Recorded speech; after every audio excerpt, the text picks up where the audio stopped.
اللہ اکبر اللہ اکبر اللہ اکبر اللہ اکبر اشہد ان لا الہ الا اللہ اشہد ان لا الہ الا اللہ اشہد ان محمد رسول اللہ اشہد ان محمد رسول اللہ حی علی الصلاة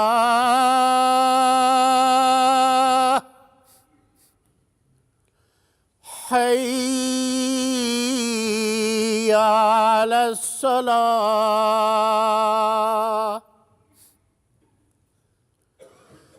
حی علی الفلاح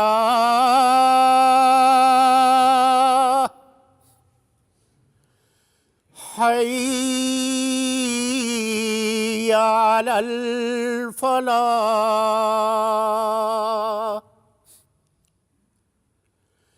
اللہ اکبر اللہ اکبر لا الہ الا اللہ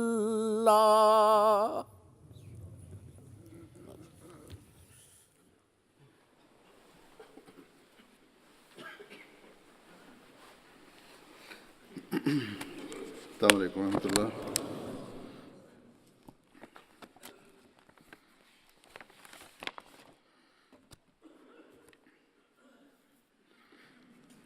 أشهد أن لا إله إلا الله وحده لا شريك له وأشهد أن محمدا عبده ورسوله أما بعد فأعوذ بالله من الشيطان الرجيم بسم الله الرحمن الرحيم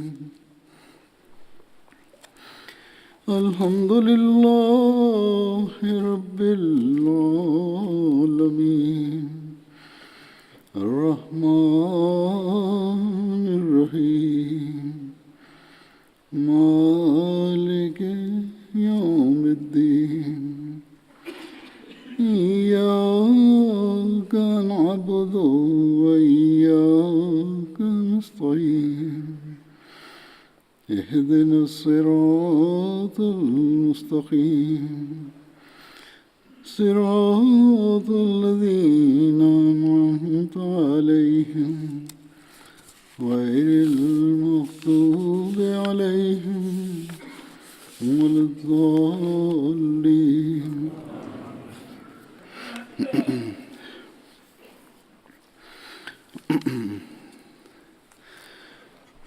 آج جن صحابی کا ذکر ہے ان کا نام ہے حضرت ابو حذیفہ بن عتبہ. ان کی کنیت ابو حذیفہ تھی. ان کا نام حشیم یا ہاشم یا قیس، حصل، اسل اور مقسم بیان کیا جاتا ہے. آپ کی والدہ ام صفوان تھیں. ان کا نام فاطمہ بنت صفوان تھا. آپ بڑے دراز قد، لمبے قد کے اور خوبصورت چہرے کے مالک تھے، اور حضرت صلی اللہ علیہ وسلم کہ دار ارقم میں داخل ہونے سے قبل اسلام میں شامل ہو چکے تھے۔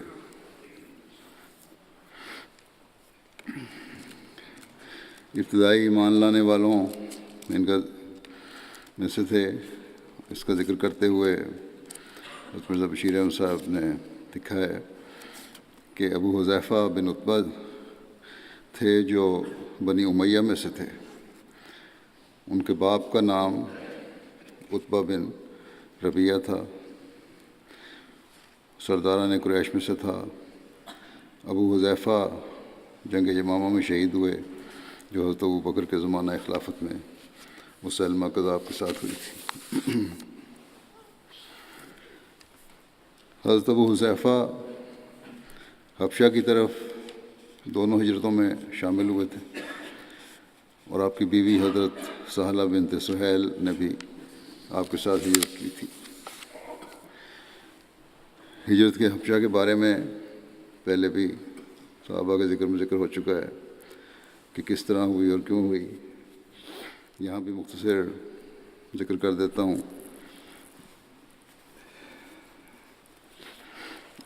مختلف تاریخی کتب سے اور حدیثوں سے حضرت مرزا بشیر احمد صاحب نے جو اخذ کیا اس کا میں کو مزید مختصر کر کے یا اس میں سے چند باتیں لے کر بیان کروں گا۔ آپ لکھتے ہیں کہ جب مسلمانوں کی تکلیف انتہا کو پہنچ گئی اور قریش اپنی اظہار رسانی میں ترقی کرتے گئے، تو آن حضرت صلی اللہ علیہ وسلم نے مسلمانوں سے فرمایا کہ وہ حبشہ کی طرف ہجرت کر جائیں، اور فرمایا کہ حبشہ کا بادشاہ عادل اور انصاف پسند ہے، اس کی حکومت میں کسی پر ظلم نہیں ہوتا۔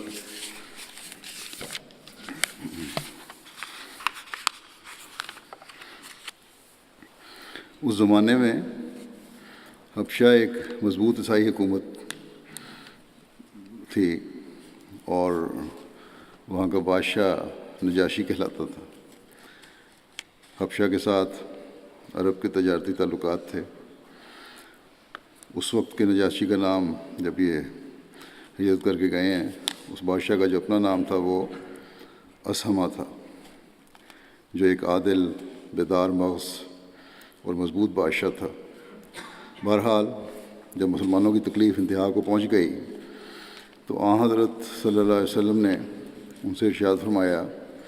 کہ جن جن سے ممکن ہو حبشہ کی طرف ہجرت کر جائیں۔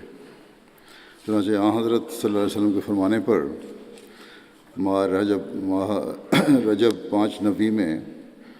11 مرد اور 4 عورتوں نے حبشہ کی طرف ہجرت کی۔ ان میں سے زیادہ معروف کے نام یہ ہیں: حضرت عثمان بن عفان اور ان کی زوجہ رقیہ بنت رسول صلی اللہ علیہ وسلم، عبد الرحمن بن عوف، زبیر ابن العوام، ابو حذیفہ بن عتبہ جن کا ذکر ہو رہا ہے، یہ بھی تھے اس پہلے گروپ میں، عثمان بن مظعون، مصعب بن عمیر، ابو سلمہ بن عبد الاسد اور ان کی زوجہ ام سلمہ۔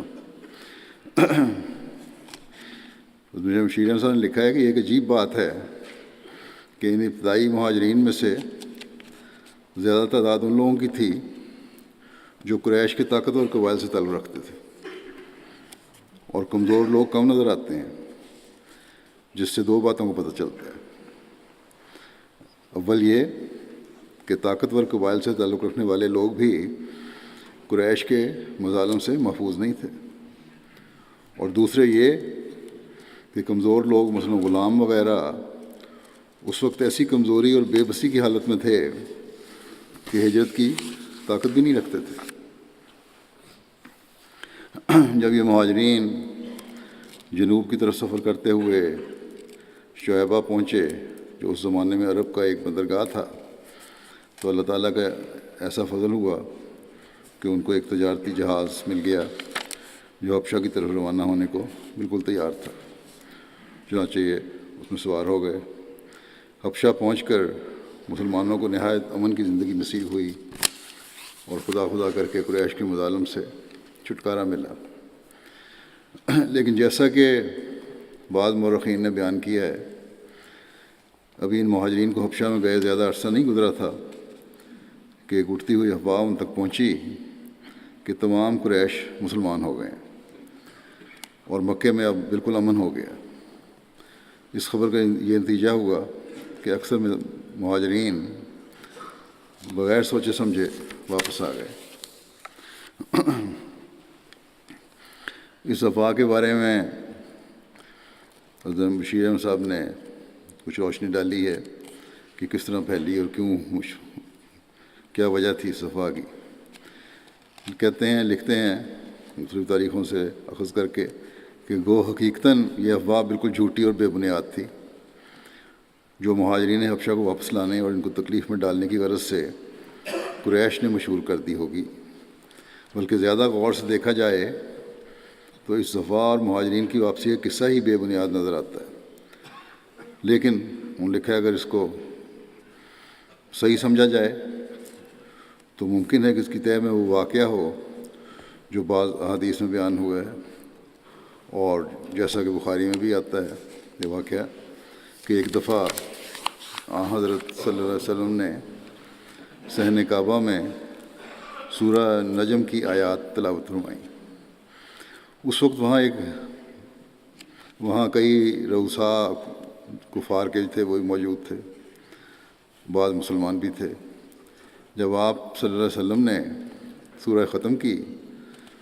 تو آپ نے سجدہ کیا سورہ نجم پڑھنے کے بعد، اور آپ کے ساتھ ہی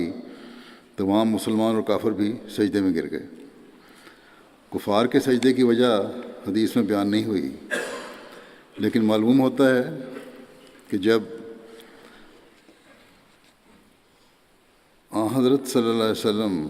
نے نہایت پراثر آواز میں آیات الہی کی تلاوت فرمائی، اور وہ آیات بھی ایسی تھیں جن میں خصوصیت کے ساتھ خدا کی وحدانیت اور اس کی قدرت اور جبروت کا نہایت فصیح و بلیغ رنگ میں نقشہ کھینچا گیا تھا، اور اس کے احسانات یاد دلائے گئے ہیں، اور پھر ایک نہایت پررعب اور پرجلال کلام میں قریش کو ڈرایا گیا تھا کہ اگر وہ اپنی شرارتوں سے باز نہ آئے تو ان کا وہی حال ہوگا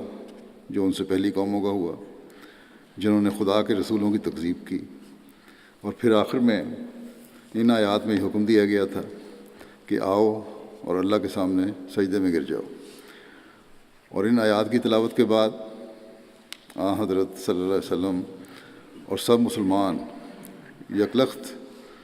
سجدے میں گر گئے۔ تو اس کلام اور اس نظارے کا ایسا ساحرانہ اثر قریش پر ہوا، ان کو بھی بڑا عجیب اثر ہوا کہ وہ بھی بے اختیار ہو کر مسلمانوں کے ساتھ سجدے میں گر گئے۔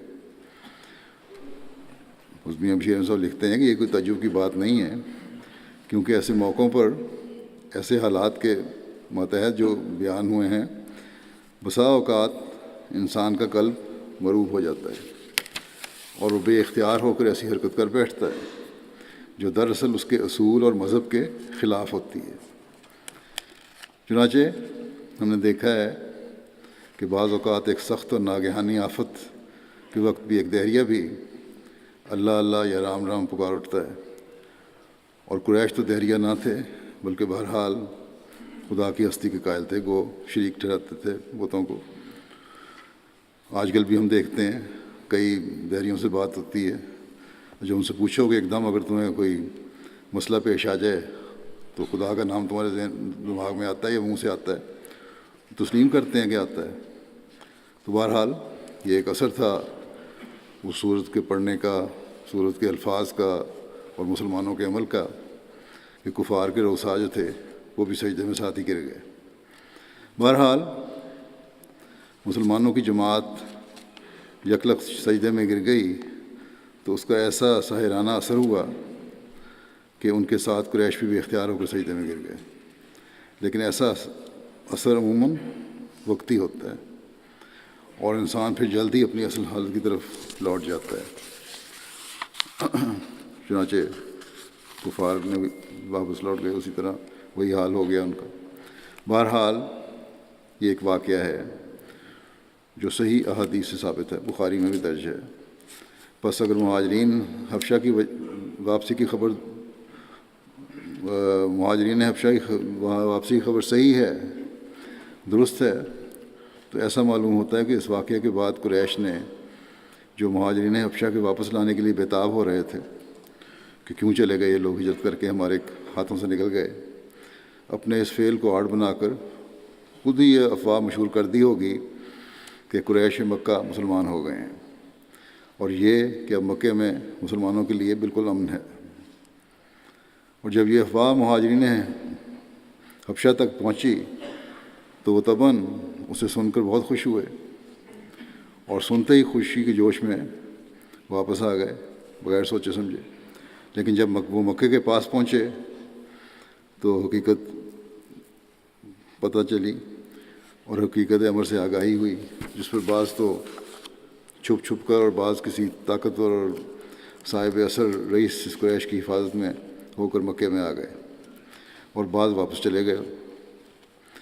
بس اگر قریش کے مسلمان ہو جانے کی افواہ میں کوئی حقیقت تھی تو صرف اس قدر تھی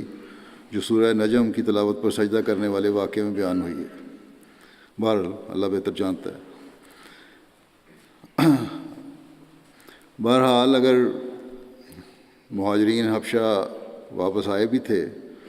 تو ان میں سے اکثر پھر واپس چلے گئے، اور چونکہ قریش دن بدن اپنی اظہار ثانی میں ترقی کرتے جاتے تھے اور ان کے مظالم روز بروز بڑھ رہے تھے، اس لیے حضرت صلی اللہ علیہ وسلم کے ارشاد پر دوسرے مسلمانوں نے بھی خفیہ ہجرت کی تیاری شروع کر دی، اور موقع پا کر آہستہ آہستہ نکلتے گئے۔ یہ ہجرت کا سلسلہ ایسا شروع ہوا کہ بالآخر ان مہاجرین حبشہ کی تعداد 100 تک پہنچ گئی، جن میں 18 عورتیں بھی تھیں، اور مکے میں حضرت صلی اللہ علیہ وسلم کے پاس بہت ہی تھوڑے لوگ یا مسلمان رہ گئے۔ اس ہجرت کو بعض مورخین ہجرت حبشہ ثانیہ کے نام سے بھی موسوم کرتے ہیں۔ ایک پہلی ہجرت تھی اور بعد میں دوسرے لوگ جو گئے۔ اسی طرح بعد میں جب ہجرت مدینہ کی اجازت ہوئی ہے تو ابو حذیفہ اور حضرت سالم جو آپ کے آزاد کردہ غلام تھے، دونوں مدینہ ہجرت کر گئے۔ پہلی تو ہجرت حبشہ میں کی تھی انہوں نے، اس زمانے میں ان سے واپس بھی آ گئے۔ پھر دوسری ہجرت انہوں نے مدینہ کی، جہاں اب دونوں حضرت عباد بن بشر کے ہاں قیام پذیر ہوئے۔ رسول اللہ صلی اللہ علیہ وسلم نے حضرت ابو حذیفہ اور حضرت عباد بن بشر کے درمیان عقد مواخات قائم فرمایا، آپس میں بھائی چارہ قائم فرمایا۔ حضرت ابو حذیفہ سریہ حضرت عبداللہ بن جہش میں بھی شامل تھے۔ یہ سریہ جو عبداللہ بن جہش کا تھا، اس کی تفصیل اور پس منظر کی کچھ تفصیل جو سیرت خاتم النبیین میں ہے پیش کرتا ہوں۔ مکے کے ایک رئیس قرظ بن جابر بن فہری نے قریش کے ایک دستے کے ساتھ کمال ہوشیاری سے مدینہ کی چراگاہ پر شہر سے صرف 3 میل پر جو تھی چراگاہ اچانک حملہ کیا اور مسلمانوں کے اونٹ وغیرہ لوٹ کر لے گیا۔ حضرت صلی اللہ علیہ وسلم کو یہ اطلاع ہوئی تو آپ فوراً زید بن حارثہ کو اپنے پیچھے امیر مقرر کر کے اور مہاجرین کی ایک جماعت کو ساتھ لے کر اس کے تعاقب میں نکلے، اور صفوان تک جو بدر کے پاس ایک جگہ ہے اس کا پیچھا کیا، مگر وہ بچ کر نکل گیا۔ اس غزوے کو غزوہ بدر اولیٰ بھی کہتے ہیں۔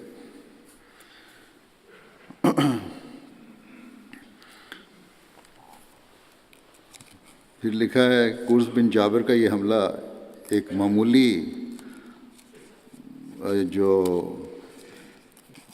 بدویانہ غارت گری نہیں تھی، یعنی یہ نہیں تھا کہ کسی بدو نے آ کے حملہ کر دیا اور جہالت میں صرف چوری اور ڈاکے کے لیے حملہ کیا، بلکہ یقیناً وہ قریش کی طرف سے مسلمانوں کے خلاف خاص ارادے سے آیا تھا، بلکہ ممکن ہے، بالکل ممکن ہے کہ اس کی نیت خاص حضرت صلی اللہ علیہ وسلم کی ذات کو نقصان پہنچانے کی ہو، مگر مسلمانوں کو ہوشیار پا کر ان کے اونٹوں پر ہاتھ صاف کرتا ہوا نکل گیا۔ اس سے یہ بھی معلوم ہوتا ہے کہ قریش مکہ نے یہ ارادہ کر لیا تھا کہ مدینہ پر چھاپے مار مار کر مسلمانوں کو تباہ و برباد کیا جائے۔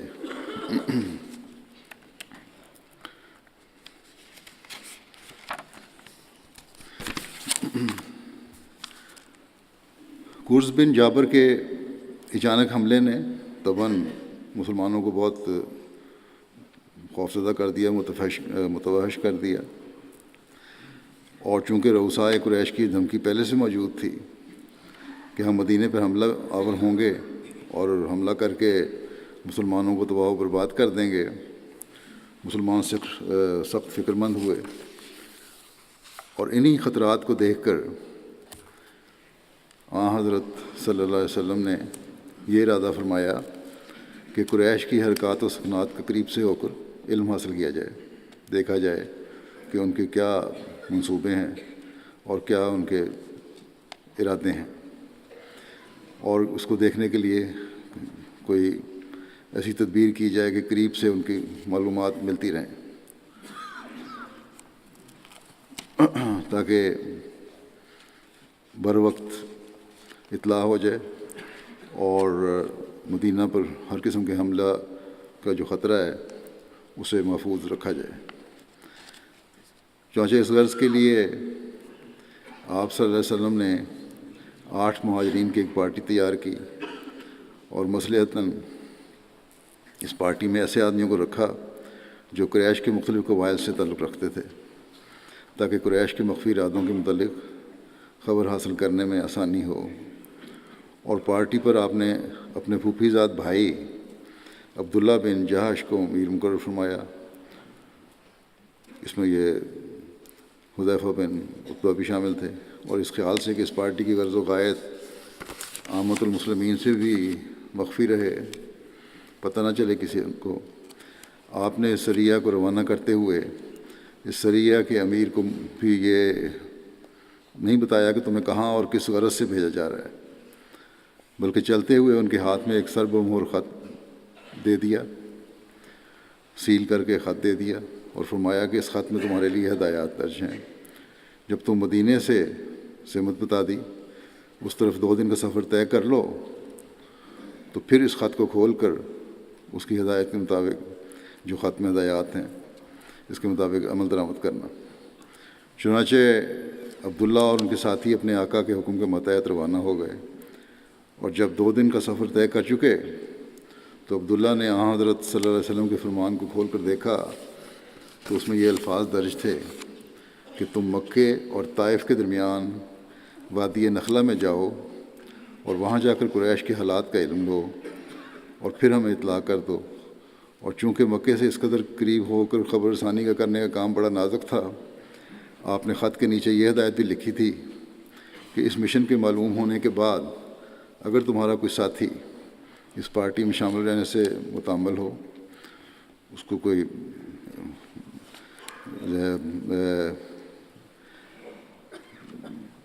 کسی قسم کا بھی تعامل ہو، روک ہو، تو واپس چلا آنا چاہے اگر وہ، تو اسے واپس آنے کی اجازت ہے۔ عبداللہ نے آپ کی ہدایت اپنے ساتھیوں کو سنا دی، اور آپ نے یک زبان ہو کر اور سب نے یک زبان ہو کر بخوشی اس خدمت کے لیے اپنے آپ کو پیش کیا اور کہا کہ ہم حاضر ہیں۔ اس کے بعد یہ جماعت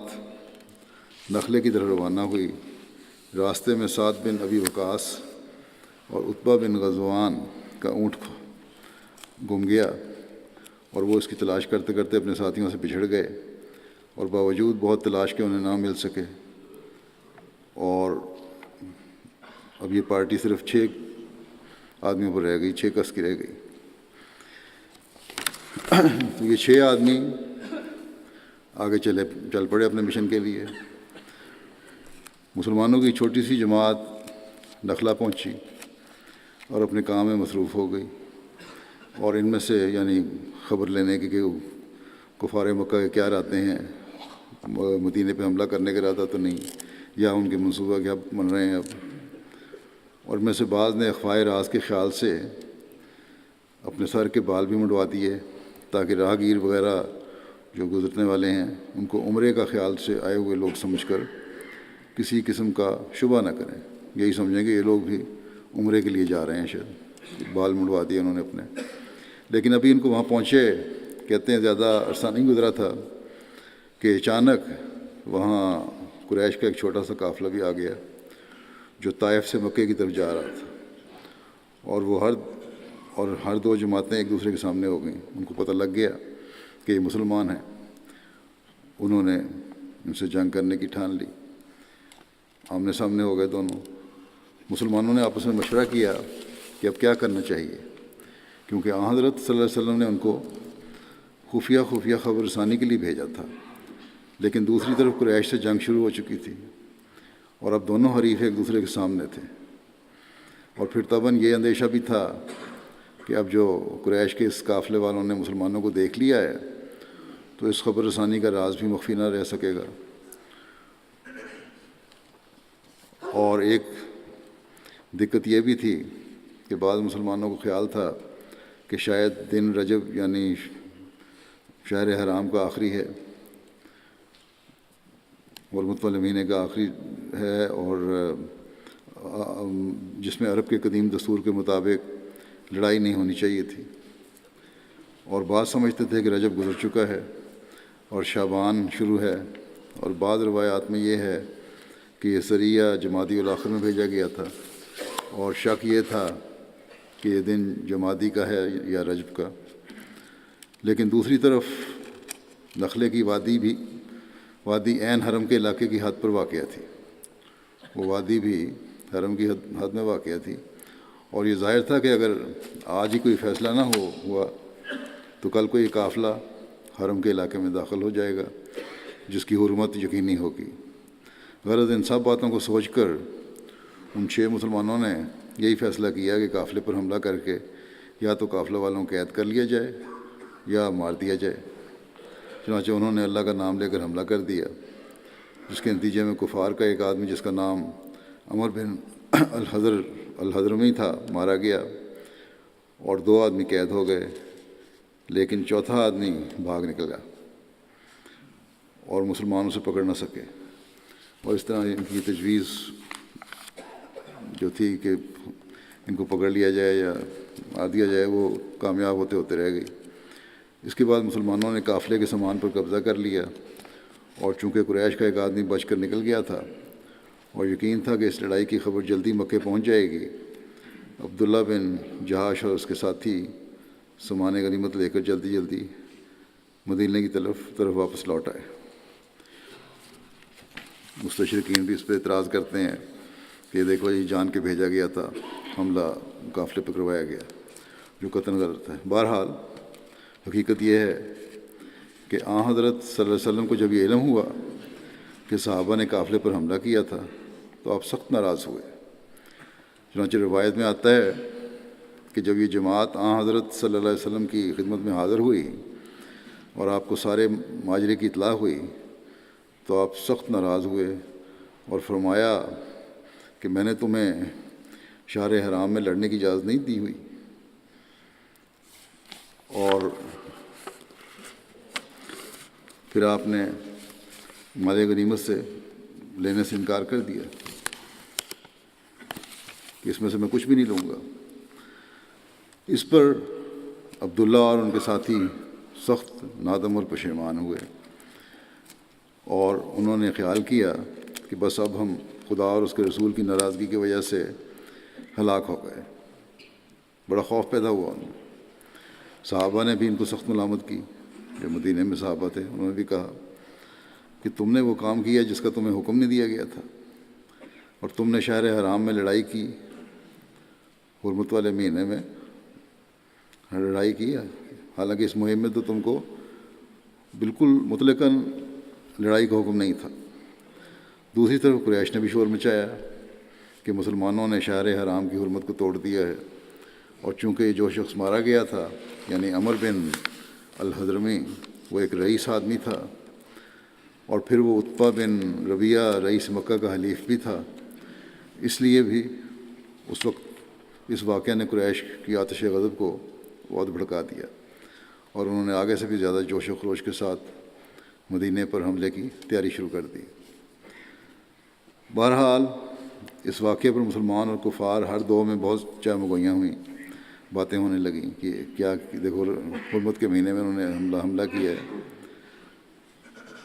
مرزا بشیر احمد صاحب لکھتے ہیں سیرت خاتم النبیین میں کہ بالآخر ذیل کی قرآنی وحی نازل ہو کر مسلمانوں کی تشفی کا موجب بنی کہ یسألونک عن الشہر الحرام قتال فیہ، یسألونک عن الشہر الحرام قتال فیہ قل قتال فیہ کبیر وصد عن سبیل اللہ وکفر بہ والمسجد الحرام واخراج اہلہ منہ اکبر عند اللہ والفتنۃ اکبر من القتل ولا یزالون یقاتلونکم حتی یردوکم عن دینکم ان استطاعوا، یعنی لوگ تجھ سے پوچھتے ہیں کہ شہر حرام میں لڑنا کیسا ہے، تو ان کو جواب دے کہ بے شک شہر حرام میں لڑنا بہت بری بات ہے، لیکن شہر حرام میں خدا کے دین سے لوگوں کو جبراً روکنا، بلکہ شہر حرام اور مسجد حرام دونوں کا کفر کرنا، یعنی ان کی حرمت کو توڑنا، اور پھر حرم کے علاقے سے ان کے رہنے والوں کو بزور نکالنا، جیسا کہ اے مشرکو تم لوگ کر رہے ہو، مسلمانوں کو نکال رہے ہو، یہ سب باتیں خدا کے نزدیک شہر حرام میں لڑنے کی نسبت بھی بہت زیادہ بری ہیں، یہ اور زیادہ بری بات ہے۔ اور یقیناً شہر حرام میں ملک کے اندر فتنہ پیدا کرنا اس قتل سے بدتر ہے جو فتنہ کو روکنے کے لیے کیا جاوے۔ اور اے مسلمانوں، کفار کا تو یہ حال ہے کہ وہ تمہاری عداوت میں اتنے اندھے ہو رہے ہیں کہ کسی وقت اور کسی جگہ بھی وہ تمہارے ساتھ لڑنے سے باز نہیں آئیں گے، اور وہ اپنی یہ لڑائی جاری رکھیں گے حتیٰ کہ تمہیں تمہارے دین سے پھیر دیں، بشرطے کہ وہ اس کی طاقت پائیں۔ چنانچہ تاریخ سے ثابت ہے کہ اسلام کے خلاف رؤسائے قریش اپنے خونی پروپیگنڈے کو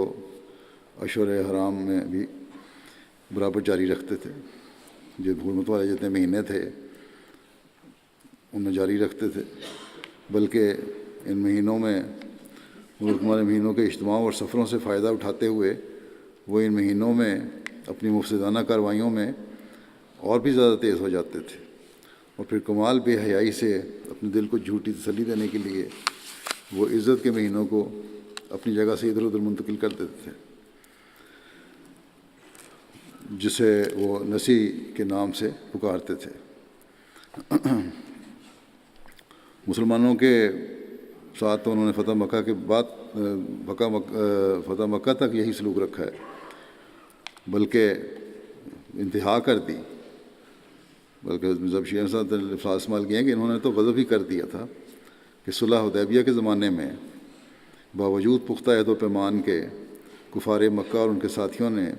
حرم کے علاقے میں مسلمانوں کے ایک حلیف قبیلے کے خلاف تلوار چلائی، اور پھر جب مسلمان اس قبیلے کی حمایت میں نکلے تو ان کے خلاف بھی عین حرم میں تلوار استعمال کی۔ بس اس جواب سے جو اللہ تعالیٰ نے قرآن شریف میں نازل فرمایا، مسلمانوں کی تسلی ہونی تھی، قریش بھی کچھ ٹھنڈے پڑ گئے، اور اس دوران میں ان کے آدمی بھی اپنے 2 قیدیوں کو چھڑوانے کے لیے مدینہ پہنچ گئے۔ جو 2 قیدی لے کے آیا تھا یہ گئے ہوئے جو مسلمان تھے، 2 پکڑ لیے تھے نا لیکن چونکہ ابھی تک 7 بن ابی وقاص اور عتبہ واپس نہیں آئے تھے، جن کی اونٹنی گم ہو گئی تھی، وہ واپس نہیں پہنچے تھے، ان سے مل بھی نہیں سکے، اور حضرت صلی اللہ علیہ وسلم کو ان کے متعلق سخت خدشہ تھا کہ اگر وہ قریش کے ہاتھ پڑ گئے تو قریش انہیں زندہ نہیں چھوڑیں گے، اس لیے آپ صلی اللہ علیہ وسلم نے ان کی واپسی تک قیدیوں کو چھوڑنے سے انکار کر دیا۔ جب کافر قیدیوں کو لینے آئے تو آپ نے کہا جب تک یہ دونوں واپس نہیں آ جاتے تمہارے قیدی نہیں چھوڑوں گا، اس لیے آپ نے ان کی انکار کر دیا اور فرمایا کہ میرے آدمی بخیریت مدینہ پہنچ جائیں گے تو پھر میں تمہارے آدمیوں کو چھوڑ دوں گا۔ چنانچہ جب وہ دونوں پہنچ گئے تو آپ نے فدیہ لے کر دونوں قیدیوں کو چھوڑ دیا، لیکن ان قیدیوں میں سے ایک شخص پر مدینہ کے قیام کے دوران میں حضرت صلی اللہ علیہ وسلم کی اخلاق فاضلہ اور اسلامی تعلیم کی صداقت کا اس قدر گہرا اثر ہو چکا تھا کہ اس نے آزاد ہو کر بھی واپس جانے سے انکار کر دیا، اور حضرت صلی اللہ علیہ وسلم کے ہاتھ پر مسلمان ہو کر آپ کے حلقہ بگوش میں شامل ہو گیا، اور بالآخر بحر معونہ میں شہید ہوا۔ اس کا نام حکم بن کیسان تھا۔ اگر ظلم اور زبردستی سے مسلمان بنائے جاتے تو اس طرح اسلام قبول نہ ہوتا۔ ابو حذیفہ کے بارے میں یہ بھی آتا ہے کہ غزوہ بدر کے دن آپ اپنے والد سے مقابلہ کے لیے آگے بڑھے، کیونکہ وہ والد ان کے مسلمان نہیں تھے، کافروں میں کے ساتھ آئے تھے۔ تو نبی صلی اللہ علیہ وسلم نے انہیں اس سے روک دیا اور فرمایا کہ اسے چھوڑ دو، اور کوئی اور اسے قتل کر دے گا، کسی اور کو لڑنے دو ان سے۔ چنانچہ آپ کے والد، چچا، بھائی اور بھتیجے کو قتل کیا گیا۔ اس بدر میں وہ سب قتل ہوئے،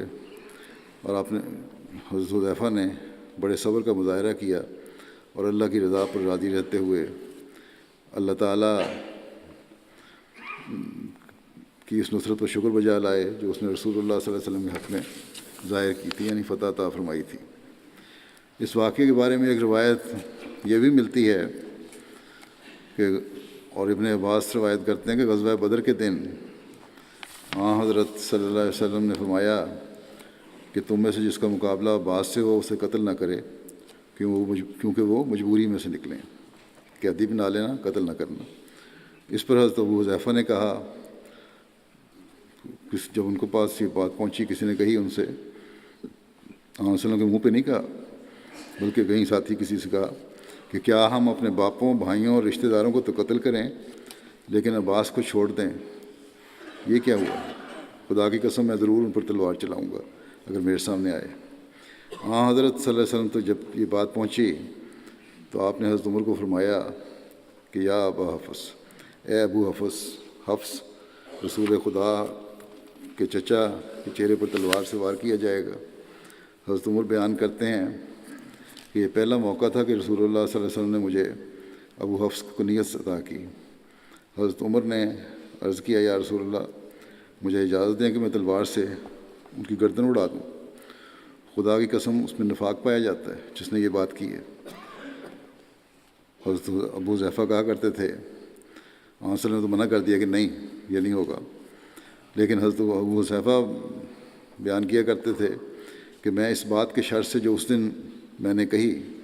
ان کو احساس ہو گیا کہ میں نے بڑی غلط بات کہہ دی ہے، امن میں نہیں رہ سکتا۔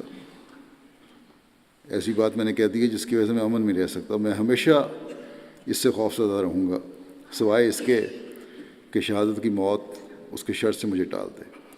کہ میں اسلام کی خاطر شہید ہوں، تبھی میں سمجھوں گا کہ اس کے شر سے میں محفوظ ہو گیا ہوں جب میں نے بات کہی ہے۔ راوی بیان کرتے ہیں کہ پس آپ کو جنگ یمامہ کے روز شہادت نصیب ہوئی۔ ایک بات جوش سے نکل گئی منہ سے، لیکن پھر خوف بھی پیدا ہوا، اور تمام زندگی یہ خوف رہا حتیٰ کہ آپ کی شہادت ہوئی۔ حضرت عائشہ سے روایت ہے کہ رسول اللہ صلی اللہ علیہ وسلم نے مشرکین کے مقتولین کو ایک گڑھے میں، کنویں میں پھینکنے کا حکم دیا، پس انہیں اس میں پھینک دیا گیا۔ تو رسول اللہ صلی اللہ علیہ وسلم نے ان کے پاس کھڑے ہو کر فرمایا کہ اے کنویں والو، کیا تم نے اس وعدے کو سچا پایا جو تمہارے رب نے تم سے کیا تھا؟ یعنی کہ بتوں نے، میں نے تو یقین اس وعدے کو سچا پایا ہے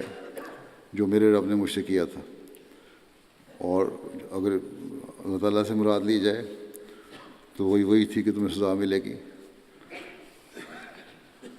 بہرحال نے فرمایا کہ میں نے تو اس وعدے کو سچا پایا جو اللہ تعالیٰ نے مجھ سے کیا تھا کہ میں ان کو سزا دوں گا اور تیرے پر غالب نہیں آ سکیں گے۔ اس پر آپ صلی اللہ علیہ وسلم کے صحابہ نے عرض کیا کہ اے اللہ کے رسول، کیا آپ ان لوگوں سے مخاطب ہیں جو مر چکے ہیں؟ آپ نے فرمایا یقیناً یہ جان چکے ہیں جو تمہارے رب نے تم سے وعدہ کیا تھا وہ سچا تھا۔ جب حضرت صلی اللہ علیہ وسلم کے ارشاد کے مطابق انہیں کنویں میں پھینکا گیا تو حضرت ابو حذیفہ کے چہرے سے ناپسندیدگی کے آثار ظاہر ہوئے، کیونکہ ان کے والد کو بھی کنویں میں پھینکا جا رہا تھا۔ آپ نے ان سے فرمایا کہ اے ابو حذیفہ، خدا کی قسم ایسا معلوم ہوتا ہے کہ جیسے تمہیں اپنے والد سے ہونے والا سلوک برا لگ رہا ہے۔ حضرت صلی اللہ علیہ وسلم نے یہ سوال کیا حضرت حذیفہ سے، تو حضرت ابو حذیفہ نے عرض کیا کہ اے اللہ کے رسول، اللہ کی قسم مجھے اللہ اور رسول صلی اللہ علیہ وسلم سے متعلق کوئی شبہ نہیں، لیکن میرا والد بردبار، سچا اور صاحب الرائے شخص تھا۔ وہ اپنے خیال میں جو سمجھتا تھا وہ اس کو صحیح سمجھتا تھا، لیکن بدنیتی نہیں تھی اس میں، اور میں چاہتا تھا کہ اللہ اس کے موت سے پہلے اسے اسلام کی طرف ہدایت دے دے، لیکن جب میں نے دیکھا کہ ایسا ہونا اب ممکن نہیں رہا اور اس کا وہ انجام ہوا جو اس کا انجام ہوا، تو اس بات نے مجھے دکھی کر دیا۔ اس پر رسول اللہ صلی اللہ علیہ وسلم نے حضرت ابو حذیفہ کے حق میں بھلائی کی دعا فرمائی۔ حضرت ابو حذیفہ نے تمام غزوات میں حضرت صلی اللہ علیہ وسلم کے ہمراہ شرکت کی توفیق پائی، اور حضرت ابو بکر صدیق کے دور خلافت میں جنگ یمامہ میں 53 یا 54 سال کی عمر میں شہید ہوئے۔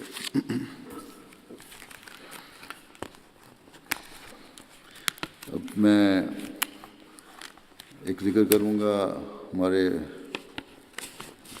جماعت کے ایک جرینہ خادم سلسلہ اور بزرگ کا جو گزشتہ دنوں وفات ہوئی ہے، پروفیسر سعود احمد خان صاحب دہلوی کا۔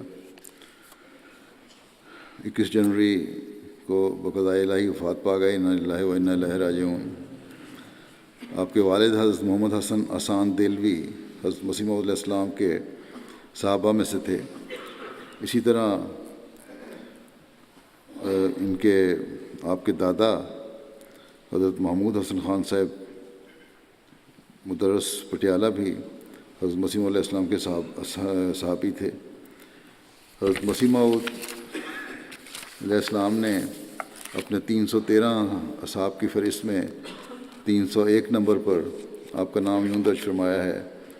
کہ مولوی محمود حسن خان صاحب مدرس ملازم پٹیالہ۔ حضرت مسیح موعود علیہ السلام نے اپنی تصنیف لطیف سراج منیر میں فہرست آمدنی چندہ برائے تیاری مہمان خانہ اور چاہ وغیرہ کے عنوان کے تحت ان کا نام یوں درج فرمایا ہے، مولوی محمود حسن خان صاحب پٹیالہ۔ پروفیسر سعود خان صاحب کے والد حضرت محمد حسن صاحب احسان دہلوی جب ان کی عمر ابھی 10-12 سال کی تھی، انہیں خطبہ الہامیہ کے موقع پر قادیان جا کر اس عظیم شان نشان کو خود اپنی آنکھوں سے دیکھنے کی توفیق ملی۔ پروفیسر سعود خان صاحب نے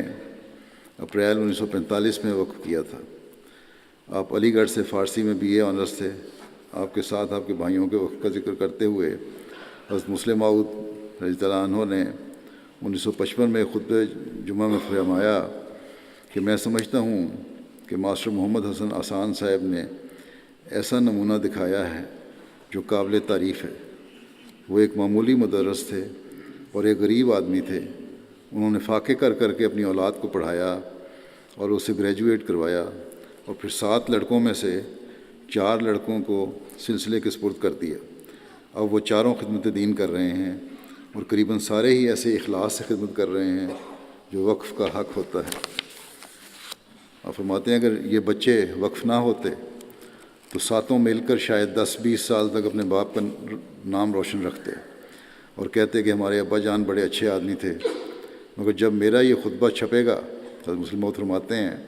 کہ جب میرا یہ خطبہ چھپے گا تو لاکھوں احمدی محمد حسن احسان کا نام لے کر ان کی تعریف کریں گے اور کہیں گے کہ دیکھو یہ کیسا باہمت احمدی تھا کہ اس نے غریب ہوتے ہوئے اپنے 7 بچوں کو اعلیٰ تعلیم دلائی اور پھر ان میں سے 4 کو سلسلے کے سپرد کر دیا، یعنی وقف کر دیا، اور پھر وہ بچے بھی ایسے نیک ثابت ہوئے کہ انہوں نے خوشی سے اپنے باپ کی قربانی کو قبول کیا اور اپنی طرف سے بھی ان کے فیصلے پر ساتھ کر دیا۔ جون 1946 سے لے کر اکتوبر 1949 تک تعلیم اسلام ہائی اسکول قادیان میں پڑھاتے رہے تھے سعود خان صاحب۔ اکتوبر 1949 میں چند ماہ کے لیے جامعہ احمدیہ میں بطور پروفیسر انگریزی تدریس کے فرائض انجام دیے۔ خلیفۃ مسیح ثانی رضی اللہ عنہ نے آپ کو 1950 میں غانا مغربی افریقہ میں خدمات دینیہ کے لیے بھجوایا۔ آپ احمدیہ سیکنڈری اسکول غانا کے پہلے وائس پرنسپل تھے۔ اس کے لیے 30 اپریل 1950 کو آپ کراچی سے روانہ ہوئے اور 30 جون کو کماسی پہنچے، یعنی کہ مئی اور جون 2 مہینے میں پہنچے یہ سفر کیا۔ آج اگلا ہم 5 گھنٹے 6 گھنٹے میں پہنچ جاتے ہیں، اور 1 جولائی سے احمدیہ سیکنڈری اسکول کماسی میں تدریس کا آغاز کیا۔ ان کا جو سفر تھا کیوں اتنی دیر لگی، اس کے بارے میں ان کے بھتیجے عرفان خان لکھ کے کہتے ہیں کہ آپ کی پہلی تقرری پر روا سے گانا روانہ ہوئے اور 3 ماہ کے انتہائی تکلیف دہ، یہ تقریباً 2 ماہ بنتا ہے، کہ سفر کے بعد کماسی پہنچے۔ اس زمانے میں بحری جہاز بدل بدل کر سفر مکمل کیا جاتا تھا، ہوائی جہاز سے نہیں بلکہ بحری جہاز سے جاتے تھے۔ چنانچہ آپ بھی کراچی سے عدن کے لیے روانہ ہوئے، 160 روپے میں بغیر خوراک والا ٹکٹ حاصل کیا، اور عدن سے گھانا تک آپ نے بحری جہاز کے علاوہ بسوں اور ٹرکوں اور ہوائی جہاز کے ذریعے نائجیریا تک سفر کیا۔ نائجیریا کی ہوائی جہاز کی 55 پاؤنڈ کی ٹکٹ خریدنے کے لیے آپ نے اپنا ٹرنک اور دیگر اشیاء فروخت کر دیں اور اپنی ذاتی سامان ایک چادر میں باندھ لیا۔ پھر نائجیریا مشن ہاؤس نے آپ کو گھانا تک کا بس کا ٹکٹ دیا۔ نائجیریا پہنچنے کے لیے کچھ رستہ ہوائی جہاز کا سفر کیا، وہ آپ نے اپنا سامان بیچ کر کیا۔ 1950 میں آگے پھر بس پہ روانہ کیا نائجیریا سے گھانا تک۔ 1950 میں مغربی اور مشرقی افریقہ اور ہالینڈ کے لیے 8 مبلغین احمدیت کی روانگی کے متعلق تاریخ احمدیت میں آپ کا نام سر فہرست ہے، اور وہاں لکھا ہے نمبر 1 پر سعود احمد خان صاحب، روانگی از لاہور 25 ماہ امان 1329 ہجری، برائے گانا۔ حضرت مسلم موعود رضی اللہ عنہ کے ارشاد پر 1958 میں پاکستان واپس تشریف لائے اور پنجاب یونیورسٹی سے تاریخ میں ایم اے کیا۔ اس عرصے میں آپ کے والد، ہسٹری میں ایم اے بعد میں کیا انہوں نے، اس عرصے میں آپ کے والد محترم محمد حسن حسان دہلوی صاحب اگست 1955 میں وفات پا گئے تھے۔ جب آپ گانا ہی تھے تو ان کے والد فوت ہو گئے تھے۔ 1961 میں واپس گانا آپ کا تقرر ہوا، جہاں آپ کو پھر بھرپور طریق سے 1968 تک خدمات دینی اثر انجام دینے کی توفیق ملتی رہی۔ حضرت خلیفۃ المسیح الثالث رحمہ اللہ تعالیٰ کی منظوری سے حضور کے سفر یورپ کے دوران مسجد مبارک ربوہ میں بعد نماز مغرب ایک مجلس تلقین عمل کا قیام عمل میں آیا، جس کے زیر انتظام روزانہ 15 منٹ ایک تربیتی تقریر ہوا کرتی تھی۔ اس پروگرام کا آغاز 7 جولائی سے ہوا اور بڑا نہایت دلچسپی سے سنا جاتا تھا اور علمی اجلاس ہوتا تھا۔ اس مجلس میں جن بزرگ علماء سلسلہ کی تقاریر ہوئیں، ان میں آپ بھی شامل تھے۔ جلسہ سالانہ کے موقع پر تقاریر کی ترجمانی کا نظام قائم ہوا، تو آپ کو حضرت خلیفۃ المسیح الثالث رحمہ اللہ تعالیٰ کی تقاریر کا انگریزی میں ترجمہ کرنے کی سعادت حاصل ہوئی، اور ربوہ کے آخری جلسے تک اپنی ڈیوٹی سر انجام دیتے رہے۔ پروفیسر سعود خان صاحب دہلوی کے شاگردوں میں مکرم عبدالوہاب آدم صاحب گھانا اور بی کے آٹو صاحب جو ہم یہاں رہے ہیں، یہ شامل تھے۔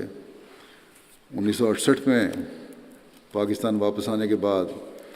خلیفۃ المسیح الثالث نے مکرم پروفیسر سعود احمد خان صاحب دہلوی کو تعلیم اسلام کالج میں 1969 میں تدریس کی ذمہ داری سونپی۔ حضرت خلیفۃ المسیح رابع رحمہ اللہ تعالیٰ نے پروفیسر سعود خان صاحب کو جامعہ احمدیہ میں 1 سال کے لیے بطور انگریزی استاد مقرر فرمایا۔ جب آپ کا تقرر جامعہ احمدیہ میں ہوا تو اس وقت بھی آپ تعلیم اسلام کالج میں بطور پروفیسر خدمت کی توفیق پا رہے تھے۔ چنانچہ مورخہ 2 مارچ 1987 کو آپ نے جامعہ احمدیہ میں ڈیوٹی کا آغاز کیا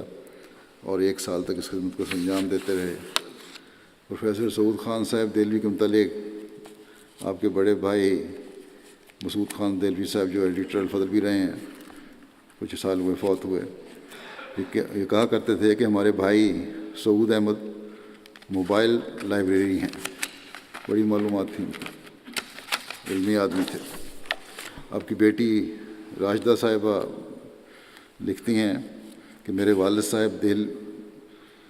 نہایت حلیم الطبع، غایت درجہ کے منکسر المزاج اور متبحر عالم تھے، نہایت عبادت گزار، تہجد گزار بزرگ تھے، نہایت اکرام ضیف کرنے والے اور متواضع انسان تھے، اور حقیقت ہے جو کچھ انہوں نے لکھا ایسے ہی تھے وہ۔ ان کے بھتیجے نفیس احمد عتیق جو مربی سلسلہ ہیں، کہتے ہیں کہ انتہائی منکسر المزاج تھے، متقی تھے، متوکل علی اللہ، ایک نیک اور سادہ انسان تھے۔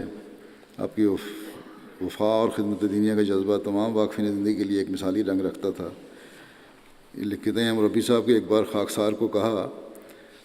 کہ لباس اور دیگر سہولیات کو بغرض ضرورت استعمال کرنا چاہیے۔ فیشن اور تکلف اور آسائش پرستی واقف زندگی کو زیب نہیں دیتی۔ آپ کی زندگی میں حیا کا پہلو بھی بہت نمایاں تھا۔ سعود خان صاحب کے شاگرد آئی کے گیاسی صاحب لکھتے ہیں، گانیاں نے یہ کہ سعود صاحب 1950 تا 55 تعلیم اسلام سیکنڈری اسکول کماسی کے بالکل ابتدائی اسسٹنٹ ہیڈ ماسٹر یا نائب پرنسپل تھے، اور ڈاکٹر ایس پی احمد صاحب اس کے پہلے ہیڈ ماسٹر تھے۔ اور سعود صاحب انگریزی زبان، انگریزی تاریخ اور یورپی تاریخ کے نہایت محنتی اور جید عالم تھے، یہ ہم کو پڑھایا کرتے۔ پھر لکھتے ہیں یہ گھانین دوست کہ جہاں تک ان کی انگریزی گرامر کا تعلق ہے، بالخصوص جملوں کا تجزیہ کا، تو اس میں آپ جیسا میں نے کوئی نہیں دیکھا، اور کہتے ہیں کہ میری زبان کو بہتر بنانے میں ان کا بہت کردار تھا۔ بشر ریاض صاحب جو پرنسپل جامعہ احمدیہ روا ہیں سینئر سیکشن کے، لکھتے ہیں کہ پروفیسر سعود خان صاحب بہت منکسر المزاج بزرگ اور عالم سلسلہ تھے۔ جس عرصے میں جامعہ احمدیہ میں پڑھاتے رہے، ہم بھی طالب علم تھے، اور جامعہ کے آخری سال تک ہمیشہ بروقت کلاس میں تشریف لاتے، اور جب پیریڈ ختم ہونے تک آخری منٹ تک پڑھاتے جاتے تھے۔ طلباء کی کوشش ہوتی تھی کہ بعض دفعہ باتوں میں لگا لیں ادھر ادھر کی اور پڑھائی نہ ہو، لیکن آپ بجائے سختی سے یا ڈانٹ ڈپٹ کے بڑے آسن انداز میں اس بات کو ٹال جاتے تھے اور تدریس جاری رکھتے تھے۔ لکھتے ہیں کہ میں نے ایک بات نوٹ کی کہ آپ کے دل میں واقف زندگی طلباء کا بہت احترام تھا، اور کلاس میں اگر کسی کو سختی کے ساتھ کسی بات پر تنبیہ بھی کرنا ہوتی تو اس کی عزت نفس و وقار کا بھی خیال رکھتے تھے۔ پھر لکھتے ہیں کہ ایم ٹی اے کے ابتدائی زمانے میں جب مختلف پروگرام ریکارڈ کروائے گئے تو انہوں نے سعود خان صاحب نے سیرت النبی کے پروگرام ریکارڈ کروائے۔ آپ بڑھاپے کی عمر میں تھے، لیکن سارا پروگرام بڑی محنت سے خود تیار کرتے اور ہمیں سوالات تقسیم کر کے دیتے، سارے سوال خود اپنے ہاتھ سے لکھ کر دیتے۔ کہتے ہیں کبھی کبھی ماحول کچھ گرم سرد بھی ہو جاتا تھا، پروگرام بنتے ہوئے بحث ہو جاتی کہ اس کو اس طرح نہیں کرنا، اس طرح کرنا ہے، لیکن ایسے حلیم اور عاجز انسان تھے کہ ان کے ماتھے پر کوئی بل نہیں آتا تھا۔ یوں لگتا تھا کہ جیسے ان کے کان میں کوئی تلخ بات پڑی نہیں، کسی دوسرے نے کر دی ہے، اور ہلکی مسکراہٹ کے ساتھ بڑے آرام سے جہاں سے پروگرام رکا ہوتا تھا وہیں سے ریکارڈنگ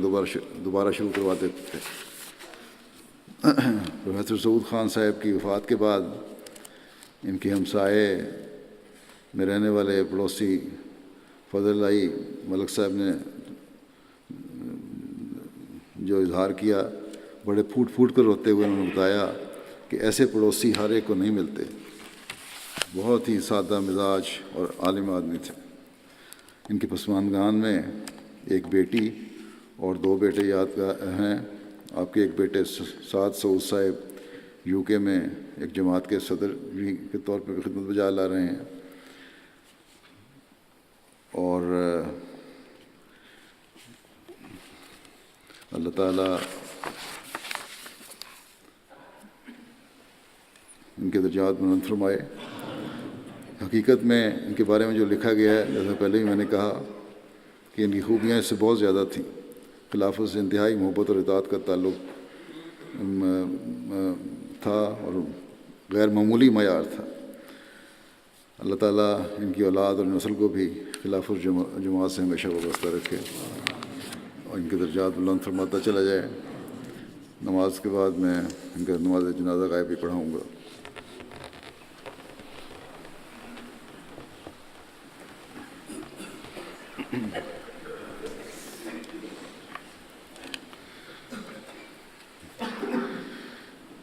الحمد للہ الحمد لله نحمده ونستعينه ونستغفره ونؤمن به ونتوكل عليه ونعوذ بالله من شرور أنفسنا ومن سيئات أعمالنا من يهده الله فلا مضل له ومن يضلل فلا هادي له ونشهد أن لا إله إلا الله ونشهد أن محمدا عبده